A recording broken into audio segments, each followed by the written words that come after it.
Bonjour à toutes et à tous. Je vous fais un petit retour sur Wheelock, sur la serrure connectée Wheelock. Alors, pour plusieurs raisons. Déjà, je vous avais dit que je vous ferai un retour par rapport à cette serrure que vous avez sous les yeux. Je voulais l'installer sur mon lieu de travail. Donc ça, c'est la serrure que m'a envoyée la dernière fois Wheelock. Je vous l'ai présentée. Je vous mets le lien de la vidéo dans la description. Donc cette serrure, j'ai voulu l'installer à mon travail et il s'est passé un petit souci. Je vous mets une petite vidéo pour vous montrer en fait que la tête étant trop longue parce que le barillet est trop long, eh bien quand on ferme la porte, ça vient toucher le montant de la porte parce que c'est un montant de porte pas ordinaire, il est vraiment très large et du coup quand on referme la porte, eh bien ça vient toucher. D'ailleurs, pour ne pas avoir ce genre de problème, allez sur leur site, ils donnent toutes les mesures qu'il faut connaître au niveau de votre porte et de votre serrure pour pouvoir choisir la bonne serrure.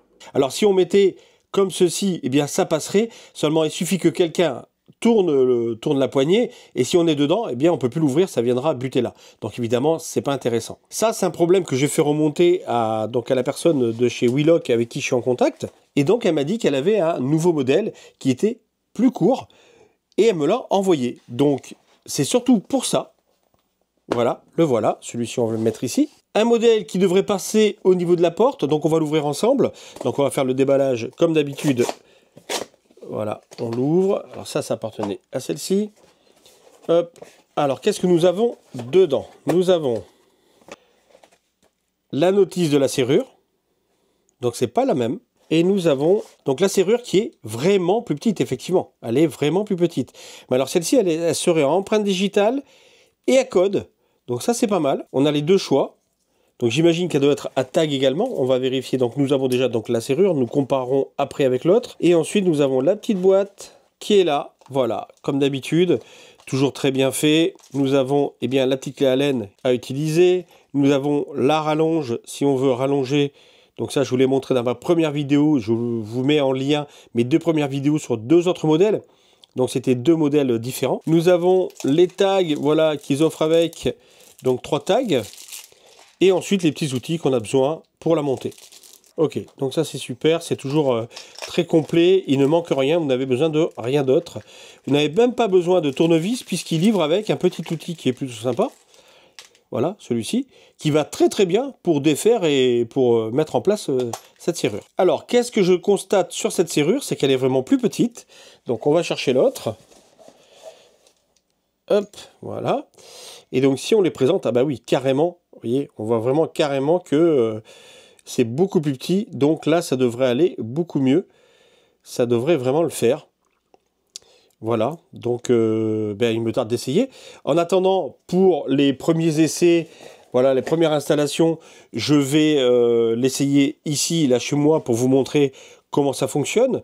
Donc comment on la perd, comment on la monte, etc. Et ensuite, je verrai au boulot comment ça se passe. Mais évidemment, je vous ferai un retour. Donc comme d'habitude, vous avez le cache qui est ici, donc il faut défaire avec la petite clé Allen qui est fournie. Hop, voilà, on enlève le cache. Ici, vous avez pour mettre les piles. Donc là, 3 piles. Ok, donc c'est étanche. On met les vis qui sont dans la boîte, le vis qui est dans la boîte pour fermer. Après, on peut refermer ça comme ça rend étanche. Et on remet le cache.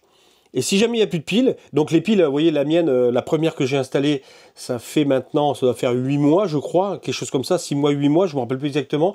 Et les piles me disent toujours quasiment 100%, donc voilà, ça n'use pas du tout de piles. Mais si jamais vous n'avez plus de piles et que vous n'avez pas de piles sous la main, eh bien, vous pouvez brancher en USB-C, là je vois. Alors que sur l'autre, il me semble que c'était... je vais vérifier ça tout de suite. Voilà, sur les autres, c'était du micro USB. Donc maintenant, ça va devenir moins courant. Donc ça, c'est pas mal. Sur leur nouveau modèle, on pourra apprécier qu'ils mettent de l'USB-C. Donc ça, c'est plutôt cool. Donc si on a une batterie externe pour téléphone de base, eh bien, on peut la connecter là, si jamais on n'a plus de pile, pour pouvoir ouvrir la serrure. J'ai reçu également de leur part ce modèle-là, donc qui est arrivé comme celle-ci. Donc c'est la même taille. La plus grosse différence, c'est que celle-ci est qu'à empreinte digitale et à badge, bien sûr, elles sont toutes à badge de toute façon, et qu'elle a un petit écran. Le petit écran, on connaît déjà, donc vous verrez dans ma première vidéo, ça vous aide à rentrer les empreintes digitales, etc. C'est un petit écran qui est quand même pas mal lisible. Là, on peut voir les informations. Celle-ci n'en a pas, donc on verra ensemble comment ça fonctionne Voilà comment ça marche sur l'empreinte digitale. Si on compare avec celle-ci qui est de la taille de la première serrure que je vous ai présentée, vous voyez, on voit que c'est nettement plus grand. À noter que celle-ci, à code, avait alors déjà plus de chiffres. Donc je ne sais pas comment ça fonctionne sur l'autre. Et ensuite un petit écran aussi où on peut voir ce qu'on tape, etc. Ces petites-là, donc les deux petites, arrivent sans la passerelle. Vous savez, la passerelle que je vous ai montré dans ma deuxième vidéo, toujours pareil, je vous mets les liens dans la description. Ça vous permettrait de voir le fonctionnement de la passerelle et de la première serrure. Et donc on va voir maintenant celle-ci, comment elle fonctionne. Alors, nous voici sur la porte, donc la porte où j'avais monté la toute première serrure, et je m'aperçois qu'en fait, c'était déjà un modèle court. Donc un modèle différent, mais déjà un modèle court. Donc on va le démonter, on va voir si on gagne quelque chose. Donc si on compare avec celle que j'ai reçue, eh bien on peut voir que c'est la même taille, hein, c'est les mêmes. Bon, c'est pas grave, je vais la monter là. Pour ici, je n'avais pas de problème de débattement de porte. Alors attention, avant de monter la serrure, il ne faut pas oublier de relever l'ID. C'est sur le côté du barillet, vous voyez, ça commence par ID 2 points et vous avez un numéro derrière. Ce numéro, il va falloir le rentrer dans l'application pour appairer la serrure avec l'application. Donc on note ce numéro. Une fois que c'est monté, il faut aller maintenant installer le logiciel, donc l'application. Donc moi, bien entendu, je l'ai déjà installé. Donc moi, je vais avoir ouvrir, vous aurez installé. Donc moi, je fais ouvrir. Et ça me lance l'application Wheelock. Par défaut, j'arrive ici sur le menu. On peut voir la batterie de l'ancienne serrure que j'ai enlevée juste avant. Voilà, vous voyez, donc on peut voir que c'est à peu près à 80, je dirais un peu plus de 80%.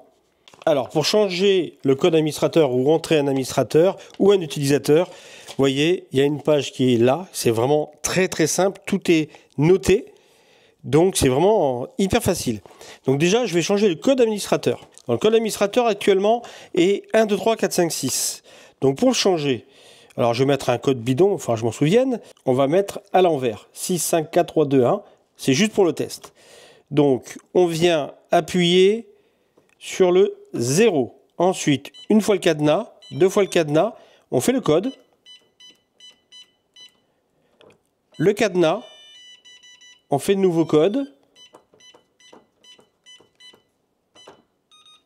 On valide.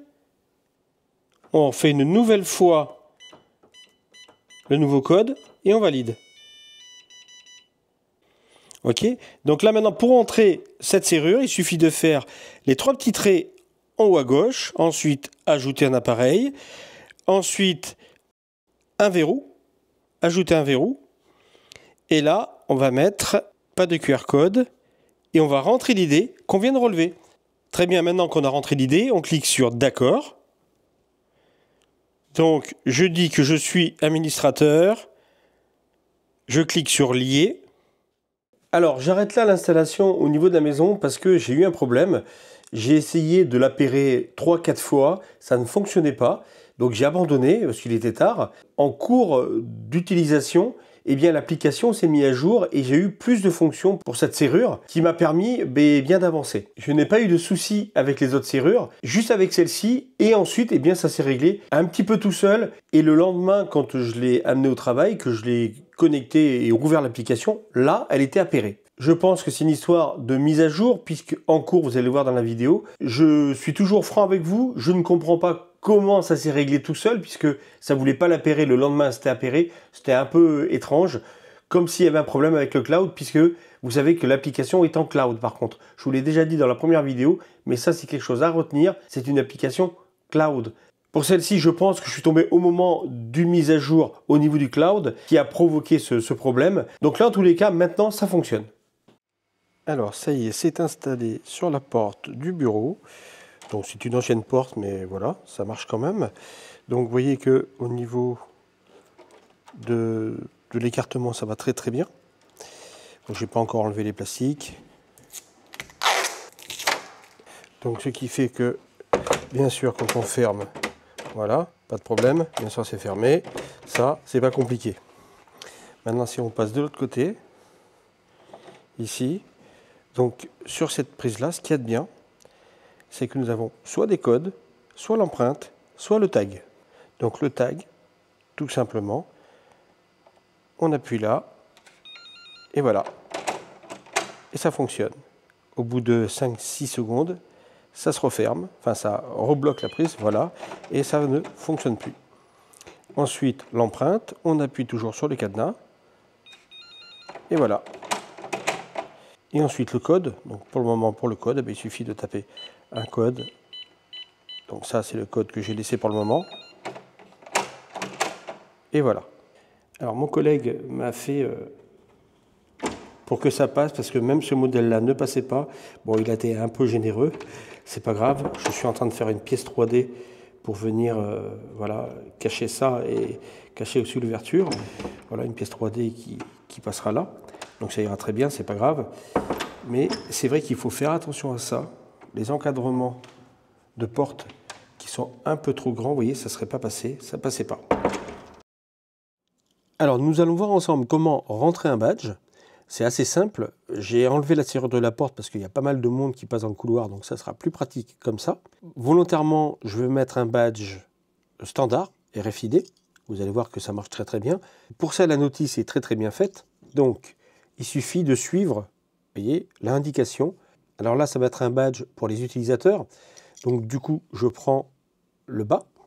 Donc pour un badge, c'est celle du milieu. Donc il faut faire donc 0, cadenas, cadenas, le code administrateur, cadenas, et ensuite 2. Et on met le badge. Et c'est tout. On attend un petit peu. Voilà. Et normalement, maintenant, quand j'appuie sur le cadenas, voilà. On voit que ça a marché. Alors, ça y est, c'est fonctionnel. Vous voyez, pour la découpe, j'ai fait une pièce en 3D. Voilà, c'est plus propre. Je parle pas trop fort parce que je suis dans le couloir. Donc, ça fonctionne, c'est parfait. Et maintenant, je vais me mettre dans un endroit où je peux parler comme il faut. Et on débriefe. Alors, pour terminer cette vidéo, nous allons aller dans l'application. Dans l'application, là, je suis sur la première serrure connectée que j'ai installée, c'est-à-dire que l'empreinte digitale et le tag. Et nous voyons que nous avons des fonctions comme ajouter une carte, supprimer une empreinte digitale, etc. Si on passe sur cette nouvelle serrure, et là, il vient de se passer quelque chose en direct. J'ai conversé avec la personne avec qui je suis en contact chez Wheelock et je lui ai dit, dans cette serrure, je n'ai pas accès à suppression des mots de passe, suppression de la carte, etc. J'avais accès à très peu de choses.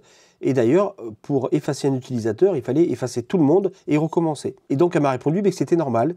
C'était le cylindre qui était comme ça. Donc moi, je trouvais ça dommage parce que cette serrure a plus de fonctions, puisqu'elle est capable de prendre la carte RFID, le mot de passe et l'empreinte digitale.